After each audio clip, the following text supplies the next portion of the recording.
Good evening, all of you. Okay, तो हमारा जो है संविधान का टॉपिक इसमें चला हुआ है। तो हमने कल भी जो कुछ चीजें पढ़ ली थी, जैसे कि जो संविधान का निर्माण है कब हुआ, संविधान कब लागू हुआ, ठीक है, ये चीजें हम लोगों ने कल डिस्कस कर ली थी। ओके, 2 मिनट वेट करेंगे स्टूडेंट्स का भी, फिर स्टार्ट करते हैं।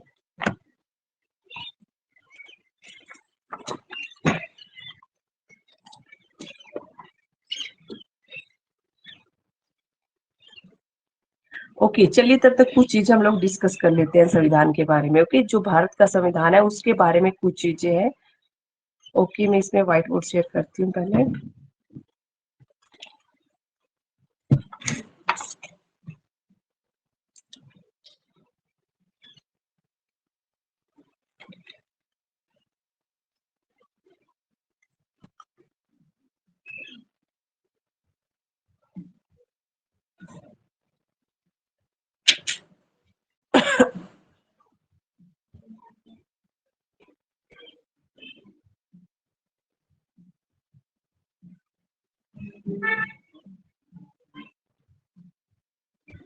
ओके, चलिए हम लोग स्टार्ट करते हैं इसमें।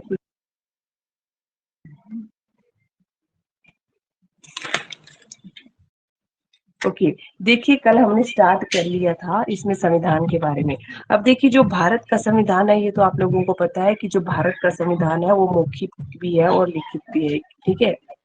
ये चीजें आप लोगों को जनरली पता है कि जो भारत का संविधान है वो मौखिक भी है और लिखित भी है। ओके, अब देखिए जो संविधान की जब बात आती है, इसमें कुछ तथ्य ऐसे हैं, जैसे विश्व का सबसे पुराना संविधान जो है किस देश का है, तो विश्व का सबसे पुराना जो संविधान है वो है इंग्लैंड का। अब देखिए जो इंग्लैंड का संविधान है उसको विश्व का सबसे पुराना संविधान इसीलिए कहा जाता है क्योंकि वह जो है परंपराओं पर आधारित है, इसलिए उसको विश्व का सबसे प्राचीन संविधान कहा जाता है, ठीक है। तो सबसे प्राचीन संविधान कौन आ जाएगा? प्राचीन आ जाएगा इंग्लैंड का। ओके,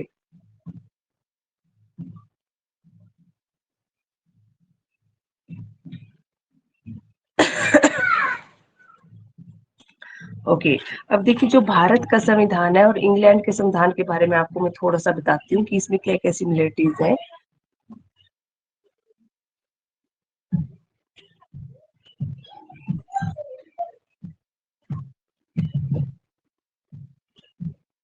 ओके, देखिए जो इंग्लैंड का संविधान है ना, इंग्लैंड का जो संविधान है उसमें जो है 2 सदन है, ठीक है। मैं थोड़ा शॉर्ट फॉर्म में लिख रही हूँ। इंग्लैंड का जो संविधान है उसमें जो है 2 सदन है, एक इसमें निम्न सदन है और एक इसमें उच्च सदन है। ओके, अब देखिए जो निम्न सदन है इंग्लैंड के संविधान में, उसमें जो है प्रधानमंत्री क्या होता है, मुखिया होता है, ठीक है। मतलब वास्तविक जो है वही होती है, वास्तविक जो शक्तियां होती है वो उसी के पास होती है, ठीक है। और जो उच्च सदन होता है, उच्च सदन जो है इंग्लैंड का, वो कैसा चलता है, वंशानुक्रम के आधार पर। ओके, इसमें जो राजा होता है ना, जो राजा होता है ये जो, पर इसमें जो राजा होता है ये नाम मात्र का होता है, ठीक है, जो इंग्लैंड का संविधान है। तो इंग्लैंड के संविधान में 2 सदन है, निम्न और उच्च सदन। तो जो इंग्लैंड के संविधान में जो निम्न सदन है उसमें जो प्रधानमंत्री होता है वो वास्तविक मुखिया होता है, और जो उच्च सदन है उसमें जो राजा होता है, ठीक है, मतलब ये वंशानुक्रम के आधार पर चलता है। अब जो राजा होता है ये इसमें नाम मात्र का मुखिया होता है। अब देखिए ये तो कुछ बेसिक सी चीजें, चलो इंग्लैंड वगैरह की जो ये चीजें आप लोगों को एग्जाम में तो नहीं आएंगी, बट हाँ इसमें बेसिक चीजें थोड़ा सा कॉन्सेप्ट आप लोगों के क्लियर हो जाएंगे, क्योंकि पीएचडी वगैरह में ना ये चीजें इतनी डिटेल में नहीं आएगी, तो इसमें थोड़ा बेसिक बेसिक चीजें ले चलेंगे। ओके, चलिए अब देख लेते हैं जो भारत का संविधान है उसके बारे में। अब देखिए जो भारत का संविधान है, भारत के संविधान में भी 2 सदन है, ये आप लोगों को पता है। और कौन कौन से सदन है, एक है इसमें लोकसभा और दूसरा है इसमें राज्यसभा। ओके, एक लोकसभा है और दूसरा कौन सा है, राज्यसभा। अब देखिए जो लोकसभा है वो कौन सा सदन है, निम्न सदन है, और राज्यसभा कौन सा सदन है, उच्च सदन है। ओके, अब देखिए जो लोकसभा होता है, लोकसभा का जो वास्तविक मुखिया होता है वो कौन होता है, प्रधानमंत्री होता है, ठीक है। और राज्यसभा में जो है ये उच्च सदन है, परंतु इसमें जो है नाम मात्र जो है राष्ट्रपति होता है, ठीक है, इसका मुखिया नाम मात्र का होता है ये। तो जो भारत का संविधान है, दो सदनों के, इसमें लोकसभा राज्यसभा। और लोकसभा जो है निम्न सदन है और राज्यसभा जो है उच्च सदन है। और लोकसभा का जो मुखिया होता है वो प्रधानमंत्री होता है, और यही वास्तविक जो है मुखिया भी माना जाता है। और इसी के पास जो है सारी पावर भी होती है, ठीक है, जो प्रधानमंत्री होता है।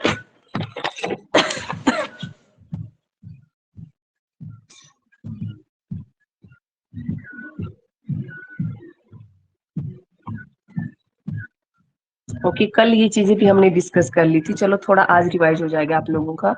कि देखिए जो 1946 में कैबिनेट मिशन योजना ने के जो कैबिनेट मिशन योजना थी ना, ठीक है, उसमें जो है संविधान सभा के गठन का प्रस्ताव रखा गया था। 1946 में कैबिनेट जो मिशन योजना थी, इसमें मैं शॉर्ट फॉर्म में लिख रही हूँ, ठीक है। कैबिनेट मिशन योजना में संविधान के निर्माण का प्रस्ताव रखा था। ओके, अब देखिए ये चीजें मैंने कल आप लोगों को क्लियर करवा दी थी।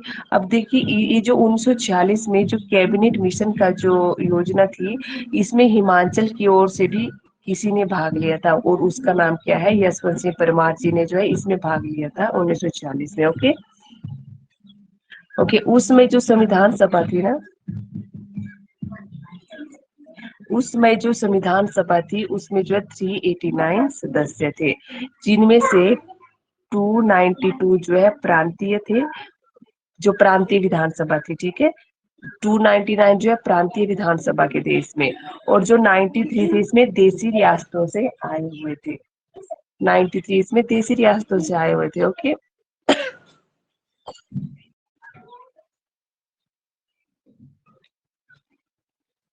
और इसमें जो 4 सदस्य थे ना, वो मुख्य आयुक्त थे, ठीक है। मुख्य आयुक्तों में देखिए, मुख्य आयुक्त प्रांत जो थे, जैसे दिल्ली, अजमेर वगैरह, तो 4 सदस्य जो है वहां से आए हुए थे। चलो ये चीजें मैं आप लोगों को लिखवा के कर दूंगी, पर इसमें मैं थोड़ा सा बेसिक चीजें आप लोगों को समझा रही हूँ, ठीक है। इसमें मैं आप लोगों को ये सारी चीजें रिटर्न दे दूंगी।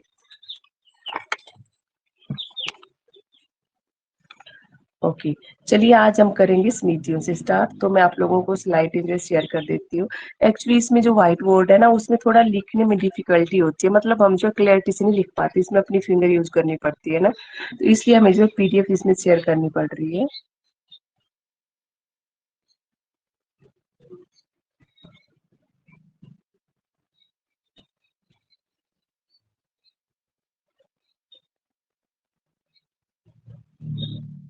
ओके, जो पीडीएफ है उसको आप अपने हिसाब से जूम भी कर सकते हैं अपने हैंड से, है ना।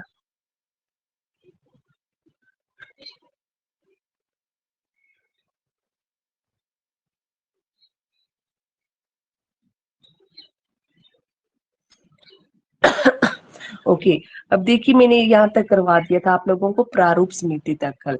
जो संविधान के निर्माण में जो प्रारूप समिति है वो सबसे प्रमुख समिति के रूप में थी, ठीक है। और प्रारूप समिति को ही ड्राफ्टिंग समिति भी कहा जाता था या कहा जाता है। और जो प्रारूप समिति है इसके अध्यक्ष कौन थे, डॉक्टर भीमराव अम्बेडकर थे। अब देखिए जो इसमें समितियां थी उसमें 7 सदस्य थे, तो उनके बारे में आप लोगों को बता देती हूँ जो किस किस समिति से जुड़े हुए थे। अब देखिए जो संघ शक्ति समिति है उसके अध्यक्ष थे पंडित जवाहरलाल नेहरू, और संघ संविधान समिति इसके अध्यक्ष भी पंडित जवाहरलाल नेहरू थे। अब देखिए 2 समितियां हो गई और दोनों में क्या आ रहा है, संघ आ रहा है, ठीक है। आपने यहाँ से याद रखना है जहां भी संघ आ रहा होगा उसके अध्यक्ष कौन हो जाएंगे, पंडित जवाहरलाल नेहरू हो जाएंगे। ओके, तो संघ शक्ति समिति और संघ संविधान समिति, पंडित जवाहरलाल नेहरू। नेक्स्ट इसमें मूलाधिकार व अल्पसंख्यक। जो मूलाधिकार और अल्पसंख्यक है इसके 2 अध्यक्ष, जो अध्यक्ष थे वो थे सरदार पटेल। अब देखिए जो सरदार पटेल थे वो अल्पसंख्यक वर्ग से संबंधित थे, तो इसके जो सरदार पटेल थे वो अल्पसंख्यक वर्ग के क्या थे, समिति के अध्यक्ष थे। ओके, नेक्स्ट है प्रांतीय संविधान समिति। प्रांतीय संविधान समिति के अध्यक्ष भी कौन थे, सरदार पटेल थे। ये भी 2 समितियों के अध्यक्ष थे, इसमें एक है इसमें मूलाधिकार व अल्पसंख्यक और दूसरा है प्रांतीय संविधान समिति, सरदार पटेल की। नेक्स्ट है इसमें झंडा समिति। झंडा समिति के अध्यक्ष थे जेपी कृपलानी। ओके, झंडा समिति के अध्यक्ष थे जेपी कृपलानी, और कार्य संचालन समिति के अध्यक्ष थे के एस मुंशी। ओके, कार्य संचालन समिति के अध्यक्ष कौन थे, के एम मुंशी थे।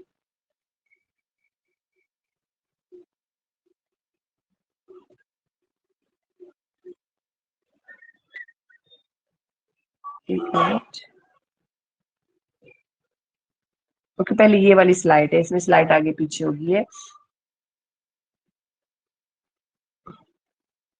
ओके, चलिए पहले इसमें विशेषताएं देख लेते हैं। स्मृतियों वाला हमारा हो गया, इसके बाद हम लोग जो है विशेषता देख लेते हैं कि भारतीय संविधान की विशेषताएं क्या क्या है। अब जो भारतीय संविधान की विशेषता है, भारत का संविधान लिखित एवं निर्मित संविधान है, ठीक है। दूसरा है लोक प्रभुसत्ता पर आधारित है। ओके, ये चीजें जो आप लोगों को बेसिकली पता ही होंगी, बट एक एक बार मैं आप लोगों को इसमें रिपीट करवा देती हूँ चीजें। और जो चीजें आप लोगों को जो वर्ड समझ नहीं आएगा ना, आप लोग पूछ सकते हैं इसमें कि क्या चीज आप लोगों को समझानी है। देखिए, विश्व का सबसे बड़ा संविधान भी कहाँ का है? भारत का संविधान है, ठीक है। समाजवादी तथा धर्मनिरपेक्ष राज्य है। जो भारत का संविधान है वो कैसा है? समाजवादी व धर्मनिरपेक्ष राज्य है। ओके, अब देखिए, समाजवादी का क्या मतलब हो? समाजवादी का मतलब होता है कि इसमें समाजवाद को बढ़ावा दिया जाता है। और धर्मनिरपेक्ष का क्या मतलब है? इसमें राज्य का अपना कोई धर्म नहीं है। मतलब जो व्यक्ति है उनको स्वतंत्रता है कि वो कोई भी धर्म इसमें अपना सकते हैं। ओके, नेक्स्ट है कठोरता व लचीलेपन का समन्वय है इसमें जो भारतीय संविधान है। एकल नागरिकता का प्रावधान है।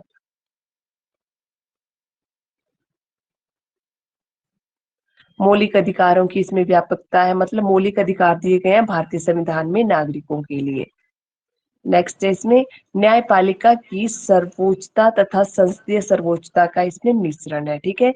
इसमें न्यायपालिका सर्वोच्च है तथा संसदीय सर्वोच्चता का इसमें मिश्रण है। ओके, नेक्स्ट इसमें राज्य की नीति निर्देशक सिद्धांत, अवयस्क मताधिकार है, अल्पसंख्यकों तथा पिछड़े वर्ग के कल्याण के लिए विशेष व्यवस्था है। ओके, अब देखिए जो भारत का संविधान है उसमें देखिए अल्पसंख्यक लोगों को के बारे में भी सोचा गया है, पिछड़े वर्ग के लोगों के कल्याण के बारे में भी सोचा गया है, ठीक है। मतलब इसमें प्रावधान है हर चीज का।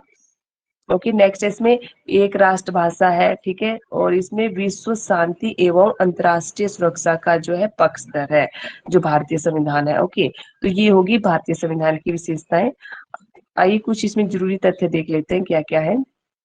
फिर निर्मित का अर्थ होता है खुद तैयार किया हुआ, और समाजवादी मतलब समाज को बढ़ावा दे रहा है।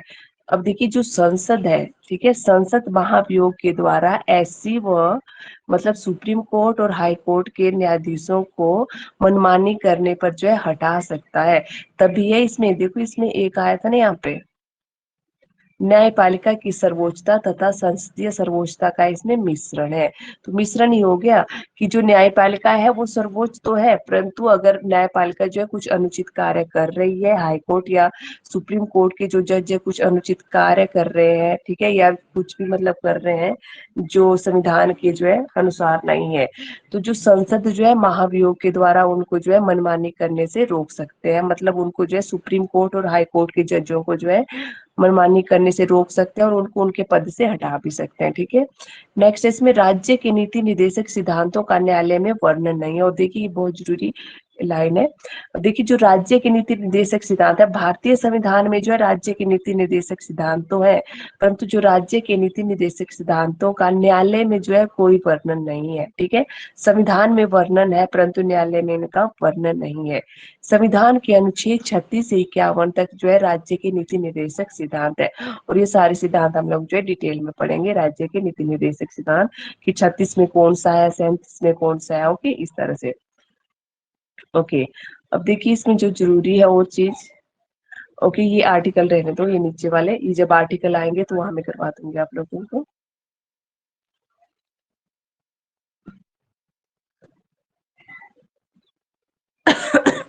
ओके, अब आ जाइए इसमें संविधान के स्रोत।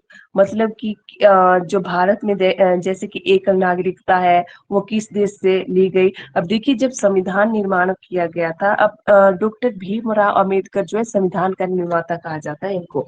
इनको क्यों कहा जाता है? क्योंकि जब संविधान का निर्माण हो रहा था तो जो बी आर अम्बेडकर है उन्होंने सबसे पहले स्टडी की कि किस देश के संविधान में क्या चीजें हैं, अमेरिका में क्या है, जर्मनी में क्या है, ठीक है। उन्होंने पहले स्टडी की। जो भीमराव अंबेडकर है वो एक बहुत ही इंटेलिजेंट पर्सन भी थे, ठीक है। तभी तो उनको जो है संविधान का निर्माता कहा गया है, क्योंकि उन्होंने जो भी तथ्य लिए हुए हैं उन्होंने वो सारी चीजें सोच समझ के ली है कि हमें जो है किस संविधान से क्या लेना है, किस संविधान से क्या लेना है। मतलब उन्होंने जो है अपने सारे विचार रख लिए थे और सर्वसहमति से ये सारी चीजें आई है फिर, ठीक है। ओके, जैसे कि इसमें है पहला ब्रिटेन। तो ब्रिटेन मतलब इंग्लैंड से जो है भारतीय संविधान में क्या क्या लिया गया है, संसदीय शासन प्रणाली। पहला है इसमें संसदीय शासन प्रणाली, विधि निर्माण प्रक्रिया, एकल नागरिकता, संसदीय विशेषाधिकार, मंत्रिमंडल का लोकसभा के प्रति सामूहिक उत्तरदायित्व, औपचारिक प्रधान के रूप में राष्ट्रपति। अब देखिए जो राष्ट्रपति है वो औपचारिक ही होता है, ठीक है। तो औपचारिक प्रधान के रूप में जो राष्ट्रपति है, तो वो सारी चीजें कहाँ से ली गई है, ब्रिटेन से। ओके, एक बार फिर से देख लो, संसदीय शासन प्रणाली ब्रिटेन से, विधि निर्माण भी ब्रिटेन से, एकल नागरिकता भी ब्रिटेन से, ओके, और संसदीय विशेषाधिकार ये भी ब्रिटेन से लिए गए हैं। मंत्रिमंडल का लोकसभा के प्रति सामूहिक उत्तरदायित्व ये भी ब्रिटेन से लिए गए हैं। और औपचारिक प्रधान के रूप में जो राष्ट्रपति है वो कहाँ से लिए गए हैं, ब्रिटेन से। एक सेकंड जरा।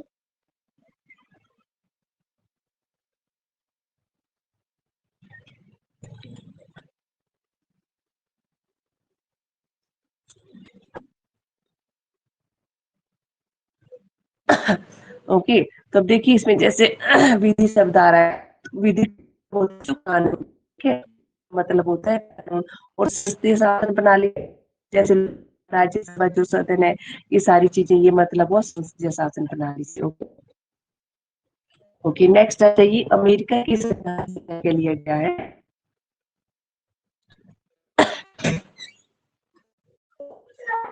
अमेरिका के संविधान से मौलिक अधिकार, उपराष्ट्रपति एवं निष्पक्ष न्याय अवलोकन, सर्वोच्च न्यायालय का गठन एवं शक्तियां, सर्वोच्च व उच्च न्यायालय के न्यायाधीशों को हटाने की, ये सारे कहाँ से लिए गए हैं, अमेरिका से लिए गए हैं, ठीक है। अब देखिए मौलिक, जरूर याद रखना, बहुत एग्जाम में रिपीट होता है ये मौलिक अधिकार। ओके, अब देखिए जो जर्मन है और कनाडा संघात्मक व्यवस्था, अवशिष्ट शक्तियों का केंद्र के पास होना,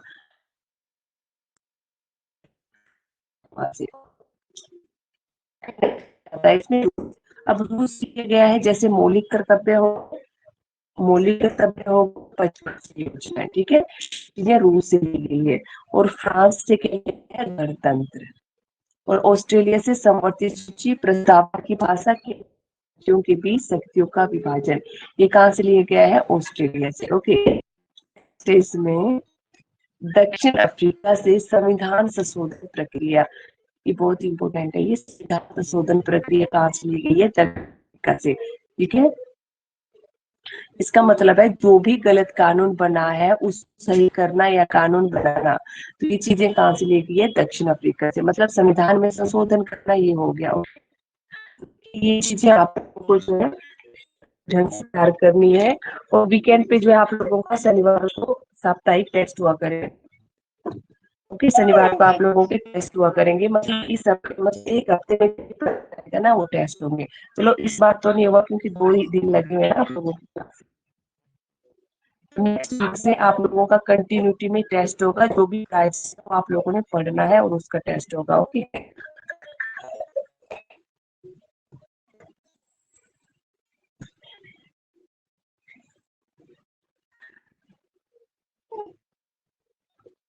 ओके, तो आज की क्लास में इतना ही। अब जो चीज अगर समझ नहीं आई होगी तो आप लोग कल पूछ लेना उसको।